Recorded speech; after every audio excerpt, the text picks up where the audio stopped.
I do like think tank discussion on Burma's recent military coup Mm-hmm. and about international different country response. So you may know well about this year February 1 military coup in Burma.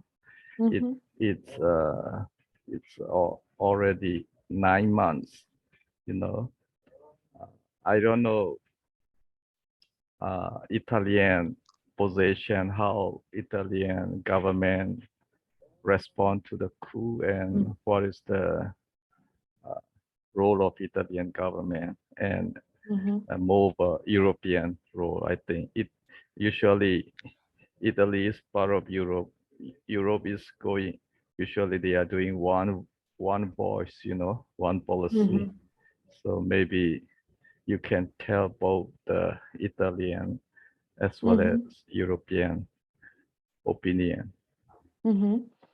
So, well, the EU has, of course, condemned the military coup and has imposed sanctions, as far as I know, both individual sanctions and Yeah, some of the main individuals, but also on some economic entities that are linked to the military. yeah, Um, I think two main corporations in particular that are linked to the military.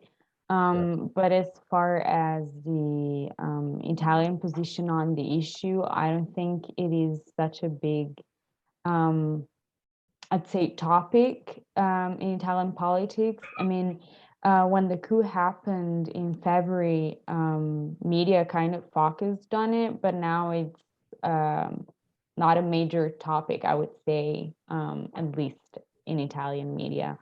So And I would say, of course, In Europe, Burmese uh, current military coup issue is not big issue.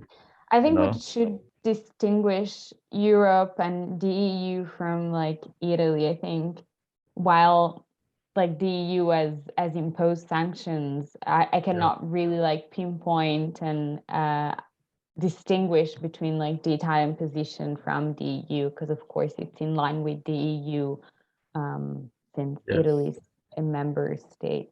But yeah, if you want me to comment specifically on like the Italian position on the issue, I don't think it has like its own unique position on this issue, but Right. it's merely aligned with the EU and the economic sanctions that the EU has imposed. Yeah. Italy as well as EU, they are doing sanction. Mm-hmm. That I mean, uh, uh, we've been discussing about sanction and all this financial matter in the previous video. If you have time, you can also have a look at it. But one of my American friends, he also disagrees sanction will be much helpful. Uh, I Mm-hmm. mean, uh, it may be better than previous sanction. Mm-hmm. In previous sanction, it doesn't much helpful in Burma, but this Mm-hmm. time may be much better than previous sanction. They said about they target only to the regime and military personnel.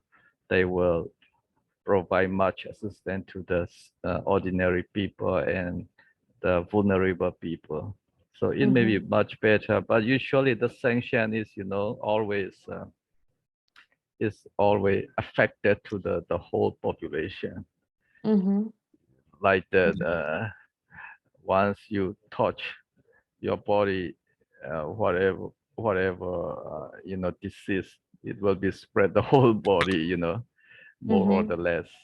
So that is the nature of sanction.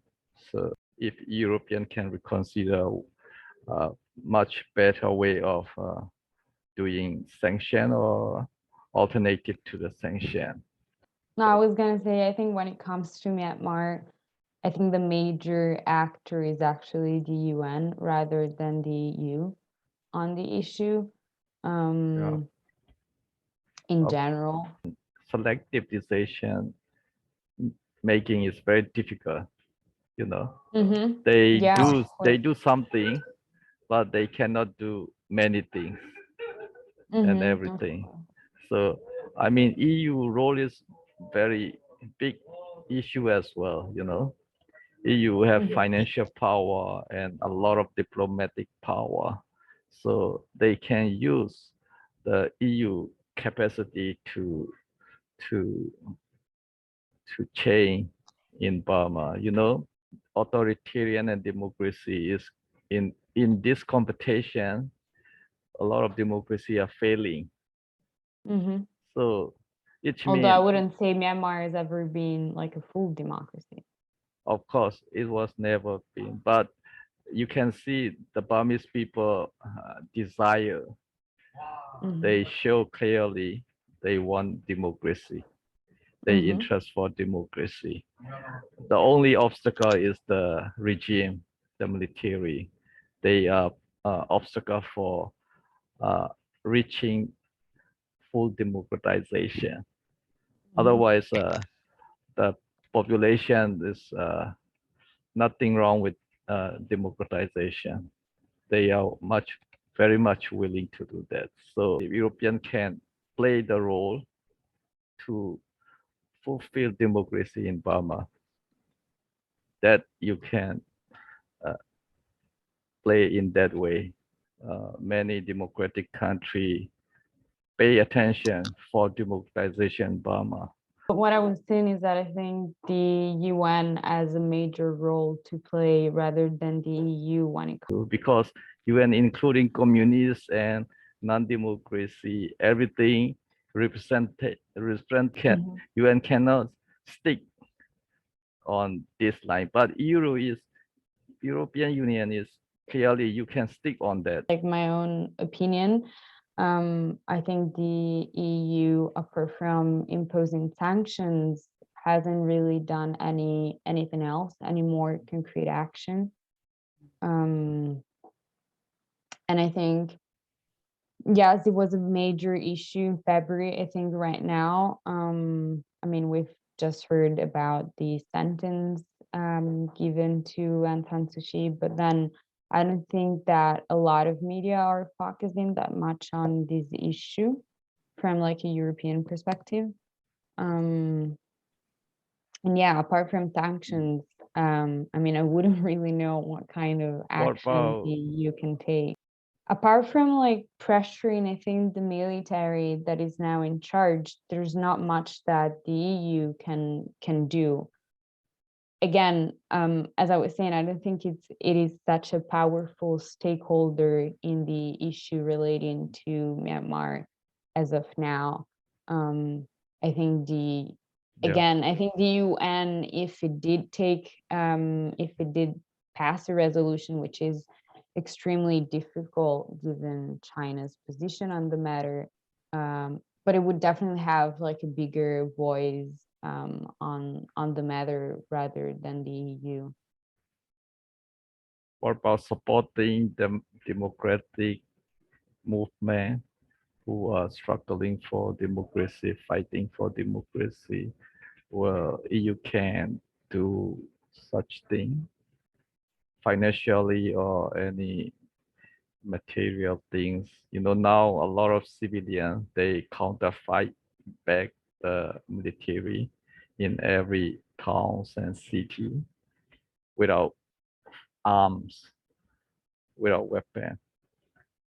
They just use their homemade weapon.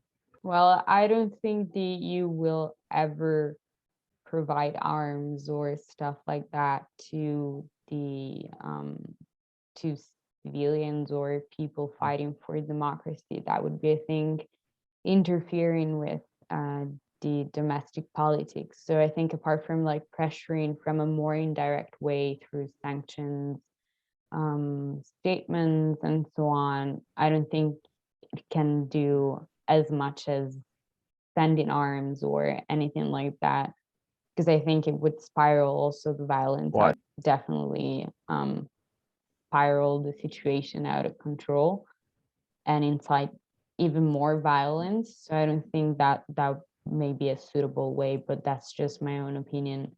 That I don't think the Italian government has that much, I'd say, interest in the issue.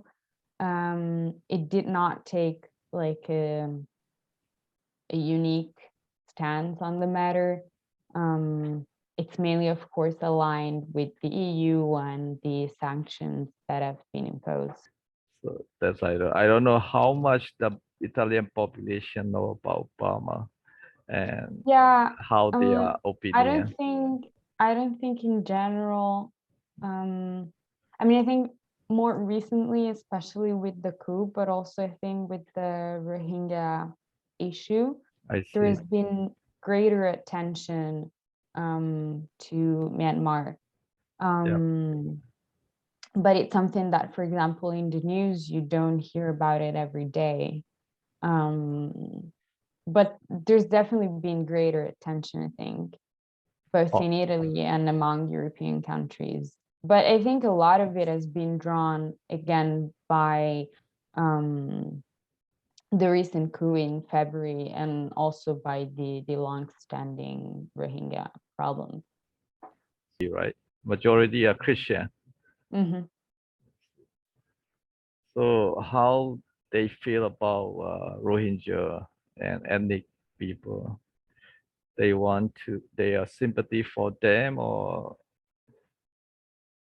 Yeah, I think in general there's sympathy, and that's because of all the violence. I mean that as I mean they have suffered, um, and I think also sympathy in general for the humanitarian disaster that that has caused and the refugee crisis and all that. yeah, Um, but yeah, of course, I think other countries, especially Muslim countries, are much more sympathetic, I think, to yeah, the issue. For example, even just the Organization for Islamic Cooperation.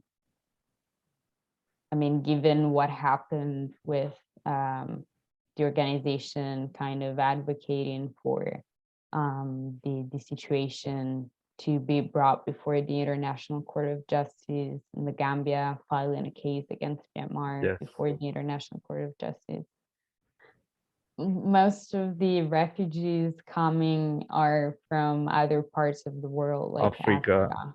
Middle Yeah, East, because of yeah, course it's closer. Like you wouldn't get a refugee all the way from Myanmar. I mean, I think the major countries that can play a role when it comes to the refugee crisis situation relating to Myanmar are Southeast Asian countries, more than, I mean, Italy, since Italy has already kind of a refugee crisis going on with yeah. African countries. You have a lot of African refugee. Yeah. Yeah, I so I mean, don't think, if I mean, if we see like geographically, it's very far, what made you to study about Burmese politics and Burmese related issue? Um, so I became interested because of a course at university on contemporary authoritarianism, democratization, and so on. Yeah, And now it's one of my case studies for my PhD thesis. Um, yeah, yeah, which is, as I said, from a IR perspective. I think the document. military coup, I think the military has always had a lot of power and influence. I mean, given also the 2008 constitution, it does have like a certain amount of seats in parliament, and you know the constitution cannot be amended easily. And although Aung San Suu Kyi was basically the de facto leader of Myanmar Yes, since 2015, the military has always had like a very important role. And so I think that the I mean the recent coup was on the grounds that according to the military, the vote and the elections were fraudulent. I mean, Yeah. this was their justification for that. We've been talking about those constitution and those election fraud. The I argue these constitution are not uh, fit for democratic norm and standard. No any democratic country has constitution to have reservation military in the parliament without elected. Mhm. So that is one thing. It is not characteristic of democracy. And election fraud is, I mean, there were many observer, international observer, Burmese domestic observer. Nobody uh, arguing about the fraud made enough to do coup. It may be No, some small minor no, I fraud. was saying that that was the It can be, military's claim, not, yeah, it can be yeah. fraud in any country election. Minor Mhm. thing can be happen, but nobody agree it is good enough to be coup by military Mhm. because of that. So that means Burmese democratization is serious problem. The structure and the legal system are not fit with democratic characteristic. I think like the constitution is one of the major obstacles that have Yes, led to the military holding on to power up to now, basically. Um, and the country not fully becoming a democratic one, although the democratization process arguably started in 2011. yeah, and the military behavior is they are not willing to be, subordinate to the civilian government. We haven't had a military regime Never. that had like had power since what is it in Burma 1962. Yep. So that's an extremely long time, and of course it's very consolidated, and it also has ties, I think international ties. Um, Yep. so I mean, I think the democratic movements and the protests are being completely cracked down on by the military. Um, and as I was saying, I think the issue should be given more attention by important actors like the UN Security Council. In terms of population composition, Yep. Myanmar being host to 135 different ethnic groups, and that, of course, being a major problem for the stability of the country and the different internal conflicts that there may be. Also, Myanmar being a post-colonial country compared to Italy not being one.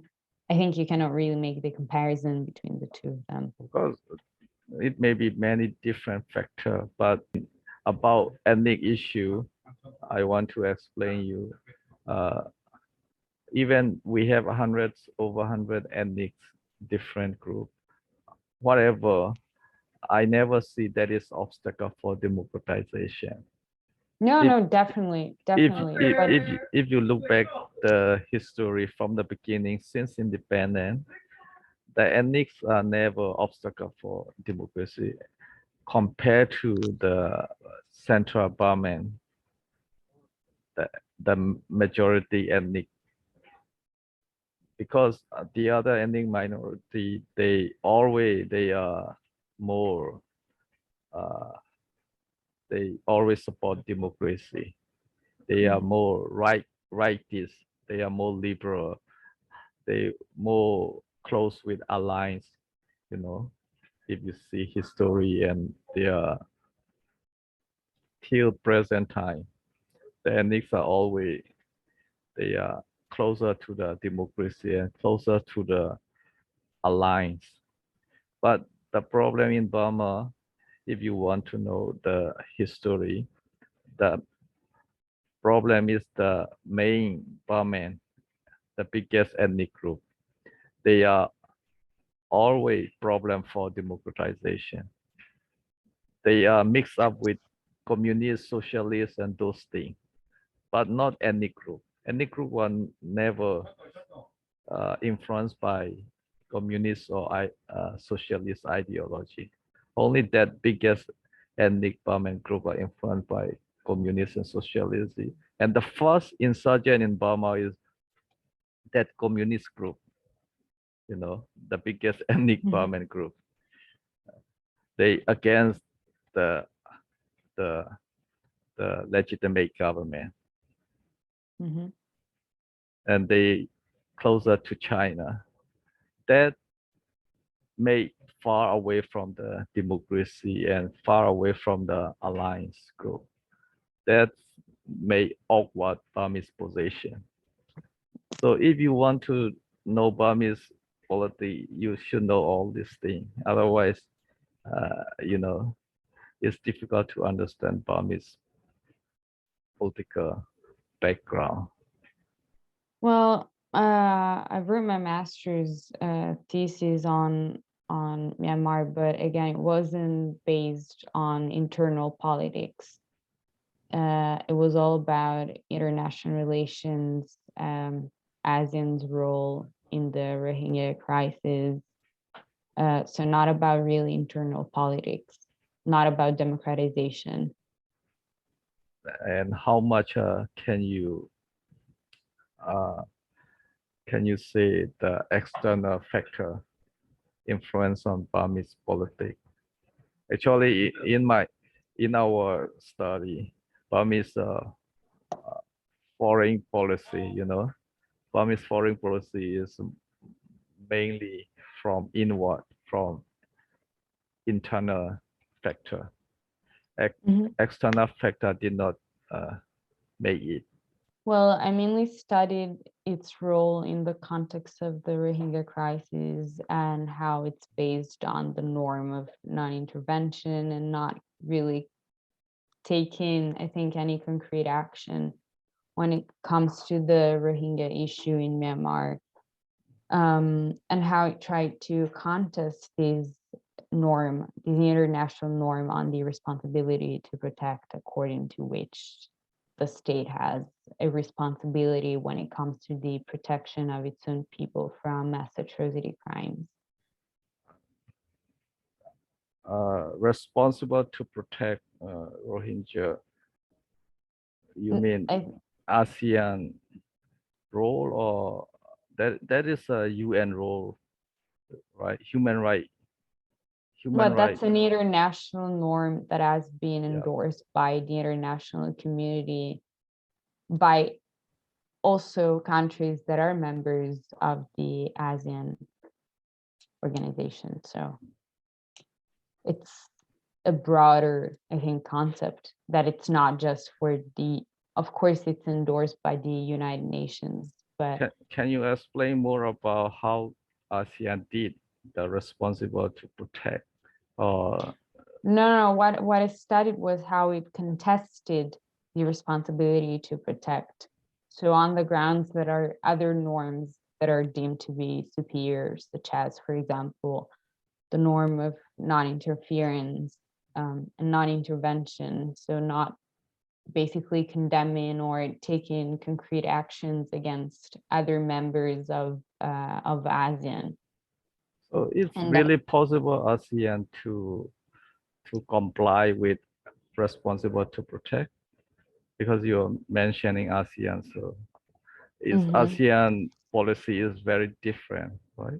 I think when it comes to especially the debates around the third pillar of the responsibility to protect, that's a highly debatable, contested part of the norm. especially by ASEAN countries, but also I think by other countries such as African countries. And that's, I mean, a major, I think, topic which has also been discussed and contested by states like China, for example, or Russia. And this idea that the international community should not interfere with domestic issues. I mean, I understand about responsible to protect, but I don't think ASEAN comply. ASEAN never did that responsible to protect. Yes, this is what I'm Either trying to say. Yeah. either in Rohingya issue or any Yeah. other I was crisis. So I think that is ASEAN is different from European, right? European have yeah, I mean, much more you can do that responsible yeah, to protect. of course, we don't have such an established norm of non-interference, non-intervention like ASEAN does. It's nice to meet you, Cecilia.